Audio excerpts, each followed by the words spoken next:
അണ്ണാ അറിഞ്ഞോ ഇല്ല, സതീശൻ എന്നെ പട്ടി അടിച്ച്. ഓ ഞാൻ അറിഞ്ഞു, ഏതോ കൊടിച്ചിപ്പട്ടിയുടെ കടിയും കൊണ്ട് തോണ്ടാ മൂന്നോട്ടി കിടന്ന് കുരയ്ക്കുന്നു. ഇവനെന്താ പേയളവിയോ? ഈ പുസ്തകം എല്ലാം കൂടെ എന്തിനാണ് ഇവിടെ കൊണ്ടുവന്ന് വെച്ചേക്കുന്നേ? എന്തെങ്കിലും ഒന്ന് തുറന്ന് വായിക്കടാ. എനിക്കൊന്നും വയ്യ. അതെങ്ങനെയാ? പട്ടിയുടെ വാല് 12 കൊല്ലം കുഴലിട്ടാലും അത് വളഞ്ഞു തന്നെ ഇരിക്കും. എന്തിനാ പട്ടിയെ പോലെ അവിടെ അമർന്നേ? വളഞ്ഞിരിക്കുന്ന പട്ടിയുടെ വാല് കൊള്ളിട്ട് എങ്ങനെയാ നൂരുന്നേ?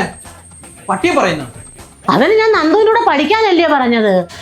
അയ്യോ എടാ പട്ടിയടാ, അത് കുരയ്ക്കുന്നുണ്ട്, മിക്കവാറും നമ്മളെ കടിക്കും. ആര് പറഞ്ഞ കുരയ്ക്കുന്ന പട്ടി കടിക്കത്തൊന്നുമില്ല? ആരും പറഞ്ഞ കുറയ്ക്കുന്ന പട്ടി കടിക്കത്തരുത്. മനുഷ്യന്മാരെ കാട്ടി നന്ദി നിനക്കാടാ. നിന്റെ മനസ്സ് എനിക്കറിയാം, കാരണം എന്റെ മനസ്സാണ് നിന്റെ മനസ്സ്. A few moments later. അഴുക്ക് കൈകൊണ്ടാ എന്നെ പിടിച്ചത്.